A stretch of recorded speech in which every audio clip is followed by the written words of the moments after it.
Hello everyone, I'm Dr. Grubbly. Today's video is about POE2 and the build that I'm planning on starting with and want to share with you all. This is overall a general outline because of course we do not know exactly what the passage tree is going to be. So all these nodes are, planned based on what we have right now. And if there's better nodes, then I will probably change it. But this is my general idea. A lot of these nodes are good and I think I'll go for, but obviously it depends. I won't be putting any support gems overall, but there's like one or two that I will focus on that I do not believe were removed from the game. But anyway, let's start with overall what we're doing. Of course, starting with my boy the Edgelord, the Acolyte. And I am going to be going caster Acolyte this time, not quarterstaves, not hollow palm at the start. I do think that'll be fun. I do think that will be strong. But one of my viewers, Bimble, mentioned this idea to me and I said, that sounds really strong. And then we both got more and more excited about it and I said, what? I want to try that. So this is caster Acolyte, as I named it in the title. It's Blackflame Acolyte of Volatility, and we are going to be going with Fireball as our main skill, and I should say at the end game because this isn't how I will be leveling it. We're going with fire skills in order to do fire damage, and with the new Blackflame keystone, which is going to be over here, which is why I have this point allocated out in the middle of nowhere. We look at the text for it. Fire damage is all converted into chaos damage, and then the chaos damage can contribute to ignite chance and magnitude. So, and that will also be chaos damage, but they will still count as ignites, which is important for some mechanics. So throughout the tree, what you'll notice is that I'm taking chaos damage nodes, and other chaos stuff, but I'm not taking any fire damage, any fire exposure, anything like that, because it will do nothing for us. I am taking some generic damage nodes, so like over here, this is spell damage that will affect us because we're going spells, and I think this is spell damage too. Then I'm just going to go through the tree in order from the start. So I will be leveling as Essence Drain Contagion. For the first few levels until I can do gem level 3 for Essence Drain, I will just be using Quarterstaff basic attack. Like always, actually probably a mix between that and Glacial Cascade because that can be really helpful while leveling. And then once I have a gem level 3, then I will start taking Essence Drain because it is really strong. It's a very good chaos damage over time. So at the start, I'll just be going with the intelligence nodes to rush over to here, go for the chaos damage, just start scaling some damage. And overall, basically, if going this start, sorry, that's my dog. She likes to bark at random noises and mess up videos. So anyway, sorry, I don't have time for editing on this because Leak starts this afternoon and I work full time, so that's not in my skill set much. So, sorry, we'll just have to leave it in. So anyway, basically we're trying to rush over to here, grab the chaos nodes, grab this because we're going to be using, I believe it's Decaying Hex support on the curse we'll be running at the time, and that adds another chaos damage over time. And we're going to rush over to here and go up to get the Blackflame node. I do believe that this gets us to the Blackflame node around the same time that we will be hitting the first Ascension Trial of Sekima, in which case that will be the perfect time to switch over to Fireball and run the Blackflame tech for ignites. If the timing doesn't line up, I'll just stick with Essence Drain Contagion. And then, yeah, so that's the start. And then from there, I don't have an exact plan of what I'll be doing for like where I take the tree in order. But most likely that'll be focusing on things like the spell damage at the start, and possibly over here for cast speed, or going straight over here for extra projectiles if I'm doing Fireball already. For the weapon swap, I am putting all the curse stuff onto one weapon swap. This will give us a lot of faster curses, longer duration, magnitude. That'll be helpful. And the energy shield wheels are because as of right now, I'm taking all intelligence for the attribute points. I will be running all intelligence gear or energy shield gear because the heightened curse that I mentioned scales off of Where are we? Despair, not Hidden Curse, sorry. It's not in here, but we'll put it in. So we search Decaying, oh, here we go, Decaying Hex. Supported skills inflict decay, dealing 100% of intelligence as chaos damage per second for 8 seconds. So that is a very strong damage increase early on. It gives us another scaling during leveling while our damage isn't great yet. So that's why I'm going to be taking all the nodes as intelligence, and therefore I won't be able to wear hybrid gear or evasion gear. So as of right now, I'm not planning on going for deflection.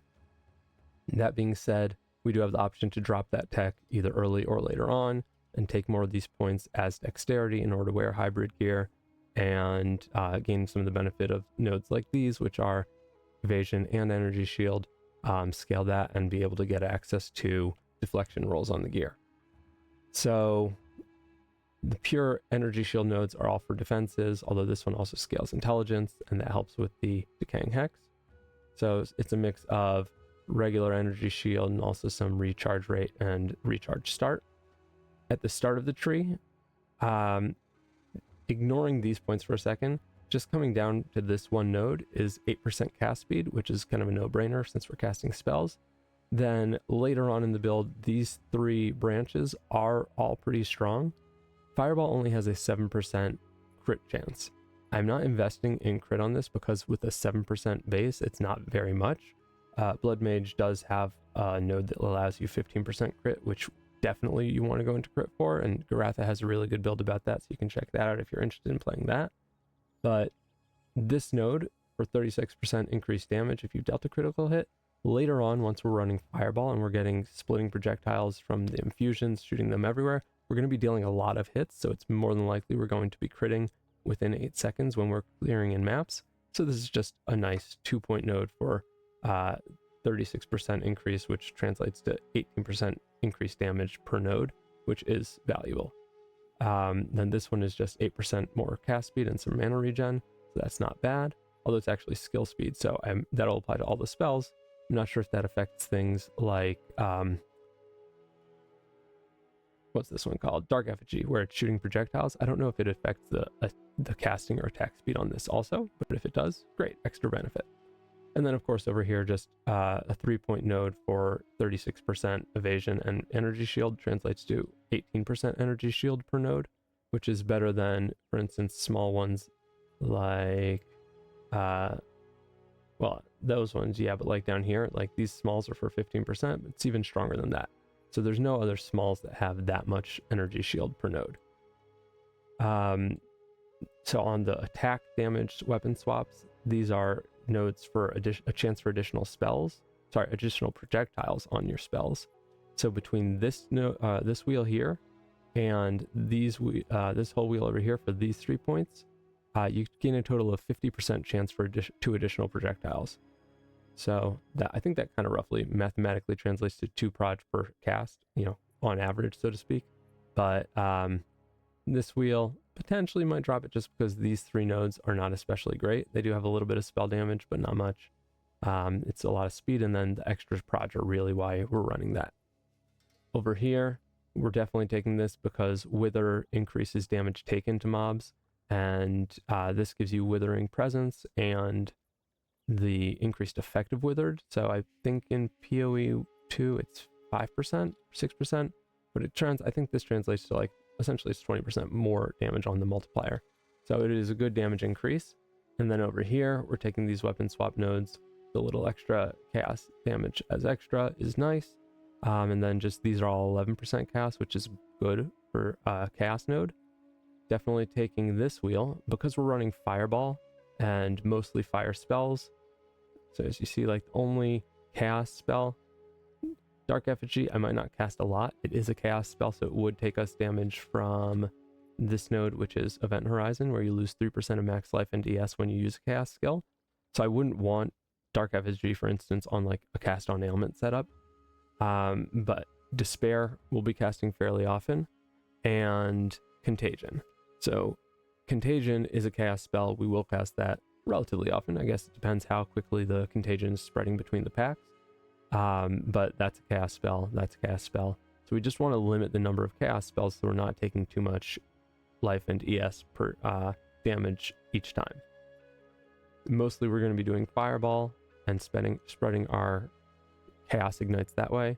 As a side note, the Blackflame Covenant keystone does change the fireballs and the fire to purple, which is great. I love that. But this wheel is 7 nodes, and on average, with these 2 nodes and their big increased percent chaos damage, these small nodes actually, or every node translates to an average of, I think it was like 16.27 chaos damage per node, which is much better than the average increased chaos damage node, and actually much better than most increased damage nodes anywhere. So this is very good for us. Gives a little bit of attributes, which is helpful. The minus chaos res I do want to talk about for a second, and that is because on the Acolyte, one of the nodes that I am planning on taking is here for the double chaos res and plus 10 max chaos res. There's a lot of chaos damage coming to us at endgame, especially if you're running Delirium. Then this node, actually let me show you in game. So this node gives plus 7 chaos res. With the doubling, you start out just by taking this with 14 chaos res. This node makes the gearing for chaos res much easier because I'm not planning on going CI as of right now. It might make sense since I'm running all energy shield gear. Could be. I just have to see the numbers. If we are not going CI, then we have to just check about the coding. This doubler, it kind of depends how it's coded. Because as of right now, sure, plus 7, you get 14. There are sometimes in POE1 at least, I'm not sure if there's any occurrences in POE2 yet, where if you have a doubling effect and you have a minus, then it doubles your minus. So if this wasn't there and like something gave us minus 5 chaos res, then this would double that to minus 10. So this plus 7 will give us 14 at base, but then with the minus 7 over here, I believe these will cancel out. The question is basically, do we end with plus 7 because this minus 7 does not get multiplied, or will it double and it's actually minus 14 and then it'll cancel out with the plus 7 from the start of the tree? So that's the question on that. This in-game is not the character I was doing for Essence String Contagion leveling. This is a quarterstaff setup. So ignore that tree. So before we come over here to the Acolyte changes some more, let's just see, make sure we went over the tree. We are taking this node over here for increased damage with hits against frozen enemies. It does add a little freeze buildup, but where the freeze is coming from is on our fireball. I said we're not going to focus much on supports. One of them is important, which is Frostfire. And this is more magnitude of ignite inflicted on frozen targets. And, well, actually, so sorry, not Frostfire. That's not the one. There's one that does chaos damage for, here we go. No? Yes, sorry. Contagion. Contagion is going to be spreading our chaos ignites throughout the packs. And then with that, this one contributes to freeze buildup. So what this means is because they are taking chaos damage, yes, they're ignited, but they're also taking chaos damage, or they're only taking chaos damage. And this will allow us to be freezing across the screen, and it's almost like freeze proliferation. So all that chaos damage will help with the freeze buildup, and therefore we get just a really strong 2 points. The cold damage is dead because we're not doing cold damage, but then 50% increased damage with hits against them. The fireball is going to be hitting a lot. If it turns out that, like, mostly I'm not casting more fireballs because the contagion is just spreading the ignite and I don't have to be casting as often, then maybe end up dropping these. But I think it'll be not bad, especially because on the boss with the node over here on Acolyte, which I very likely am going to take, which is this second ailment node up on the Volatility branch. Our chaos damage, which we're going to be doing anyway, is going to contribute to, number one, it contributes to ignite of magnitude some of the time, which I think is not going to do anything extra for us as a Blackflame Covenant build, or it'll contribute to freeze, which if we have the spread from contagion will be less beneficial. but then also certainly it will contribute to shock, and that goes in 2-second cycles. If it turns out that I'm not getting enough benefit from that, I could very possibly drop it. I do like it though for generic freeze if I'm not already freezing them enough with that support on contagion, and or for the shock, because the more ailments that I'm applying, the more volatility I'm gaining over here, and we don't get any downside from the volatility, so we're just gaining extra chaos damage from it. I'm not going to get too much into it right now because I'm trying to keep this video short, but if you want to know more about this, check out my first Acolyte vid about the rework of the class, and there I break down how this goes. So there was tech for stacking up to 200 volatility really quickly with a support gem that gave you 5 volatility on using an empowered skill. That has been removed because I guess they didn't like people spamming that. But we'll still be able to get a lot of volatility going by spreading the ignites around. You can gain up to 10 volatility in 1 second. So as it proliferates across the screen, we'll be gaining a lot of volatility as we're mapping. And that brings us to a point of what skill are we going to use? Like, how are we getting that volatility to proc? Because normally you have to wait 4 seconds for the for your volatility to stop building. So let's say you gain volatility every time you inflict something. So you gain a volatility, then you have to wait 4 seconds without gaining more volatility, and then it'll explode and you've got your extra damage for 10 seconds. That's annoying, and I'd rather get my damage when I want it.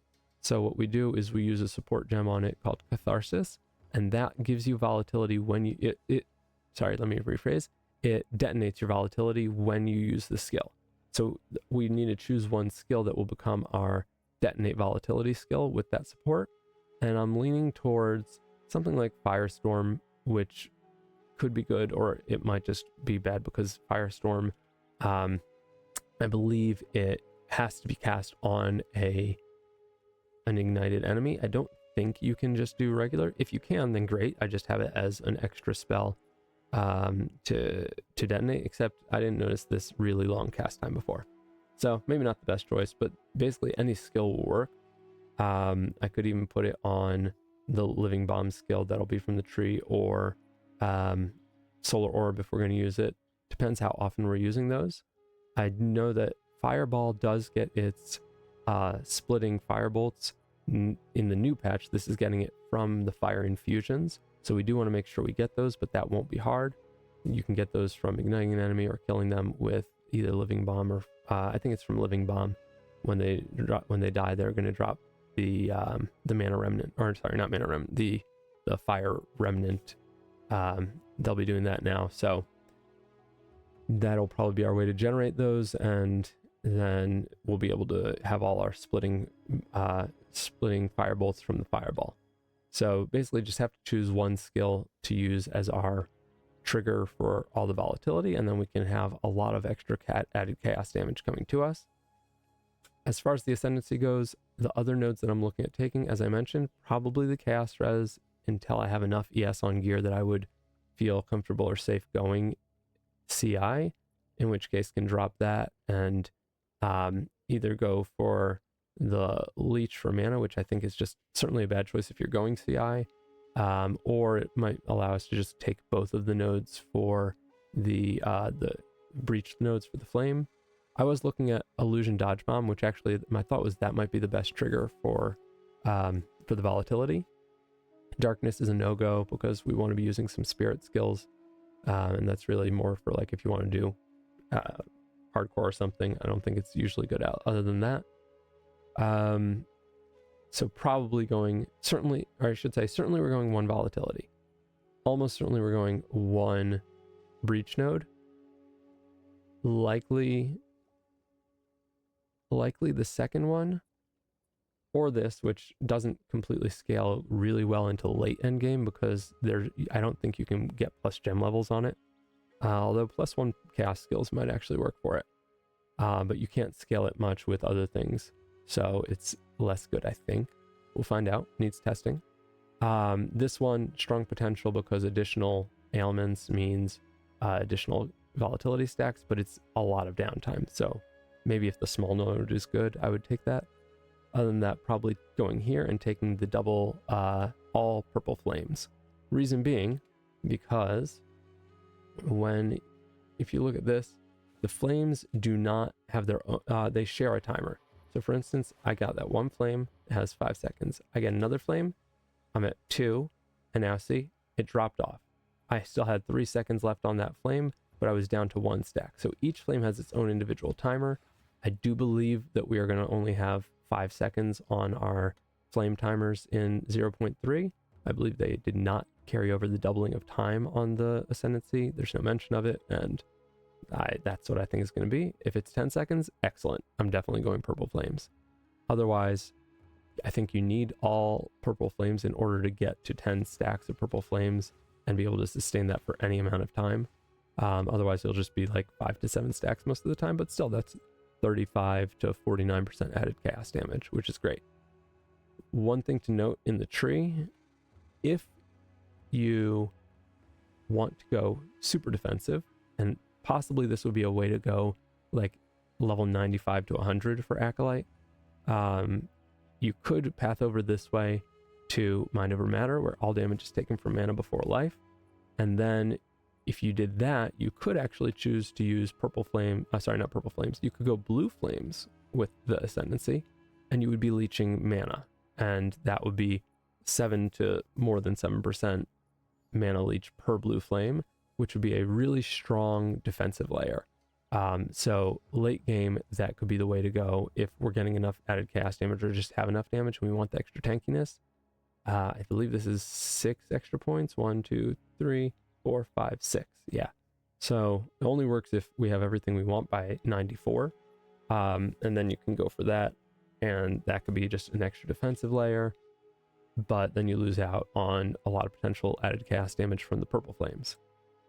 One other thing to note in terms of gaining volatility, since we're right here, we could potentially spend 1, 2, 3, 4 nodes, 4 points, sorry, to get Unstable Bond and gain 3 volatility when an allied persistent reviving minion is killed. If we hold a scepter that has the Raised Dead on it, we can use Unearth. Well, sorry, first of all, we could have that scepter and just have a bunch of extra minions that can get killed easily. We don't do anything to make them more tanky. We just let them get killed all the time to gain volatility. We can also use Unearth to create more minions, which is a good move anyway, because you can, if you create a minion that from a mob that was taking damage over time with contagion already, then it will be a contagious mob, and it will spread the contagion around at the same level it had when it died.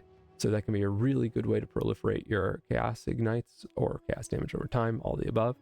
But I was doing that during my leveling practice and it worked really well. And then if we do this, we're getting a lot of volatility passively. So that'll really help get our numbers up for getting extra chaos damage. Now, in addition, what I think I'm almost definitely going to be anointing is this, Instability. Instability gives you 25% chance that when you detonate your volatility, you regain it. So I believe that means like you restart the timer. It says regain, not that you don't spend it. It says regain, so it should be, it detonates, you get your amount, and then you immediately get that back. So this will be really helpful. Like if you get up to 160 stacks or something, and then you proc this chance, like that's just extending the time that you do 160% extra damage. That's probably not mathematically actually the correct numbers, but whatever, you get the point. So the nice thing about this is Paranoia, Greed, and Ire are apparently the 3 most common levels of the anoints, or of the oils, so that should not be expensive to anoint, and that'll just be a really good way to keep our damage up. There's a guy named Corey Hoare who does Acolyte, and he is a Flicker enthusiast. He has a really good Flicker build, so I recommend checking him out as well. He likes to use Sacrifice because he is using a Scepter in his offhand for some of his tech. He uses Reaper's Sacrifice to generate power charges for Flicker. And he likes to get this. I believe one of his options he mentions is on a Megalomaniac, because you just need this node and then you can get those volatility. So he can stack his volatility just from running his Reaper's Sacrifice to generate his power charges. He's double dipping, sort of. So if you can get that on a Megalomaniac, that's also a good choice. Anything else? Up here, this is just more energy shield and intelligence for tankiness, and the intelligence for spreading the damage or increasing the damage on Decaying Hex. Up here, we go for the energy shield nodes, and then the +1 max res can be a little helpful. If it feels like it's not that great, can chop that off and save a bunch of nodes. One thing to note over here, I did this on the normal points and not the weapon swap because this enemies that you curse have -3 chaos res. I think that most likely this is going to be, if you don't have this allocated when they get cursed, then it won't apply. And if you have this on your, well, first of all, it's got the chaos damage leading up to it. So I want that on when I'm doing my DPS. And this node I really want, it's got damage, but then it's also got the enemy's cursing. So I can't leave it off of the damage wheel, and I don't want to leave it off of the curse wheel, or curse weapon swap, I should say.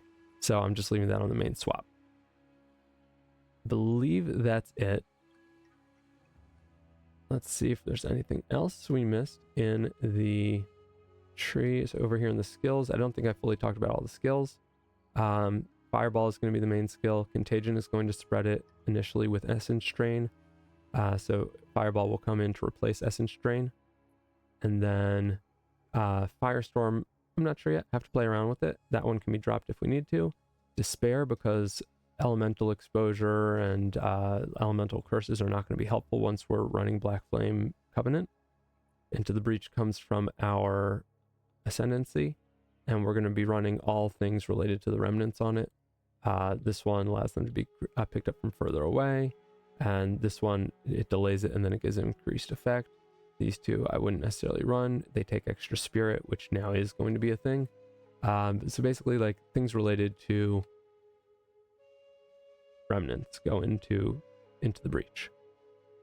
Dark Effigy, I was told that this actually increases the damage based on the number of chaos damage over time debuffs on an enemy.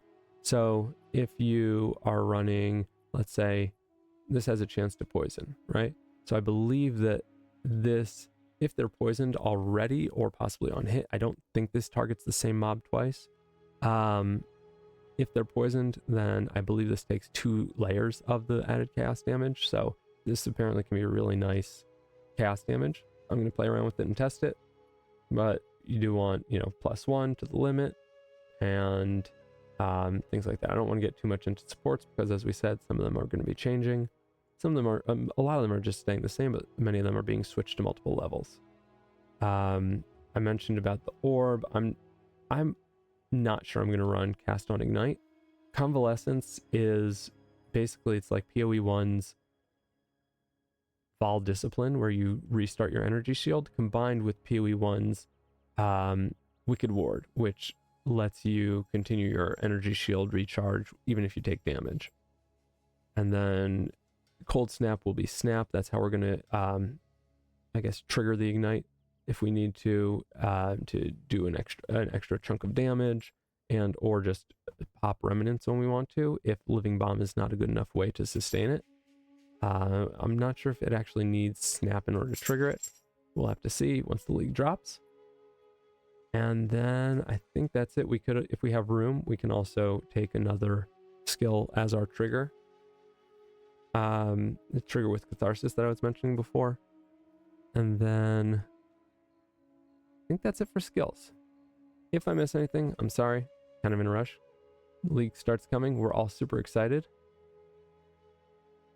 I'm not adding the skills into the tree right now just because I'm limited on time, but I will post the link to this POB. I will be running, I won't be there right at league start, but shortly after for a while, and then more across the weekend. So I will be posting vid updates, or build updates, I guess I should say, throughout the league on whatever I change, whatever I test, recommendations, things like that.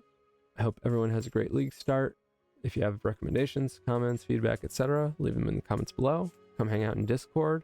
Love it when people chat outside of streaming hours because we all love talking PoE. And of course, come hang out in the live stream. I will be running when I can and would love to see people there. Thanks so much. Hope you guys have a great league start.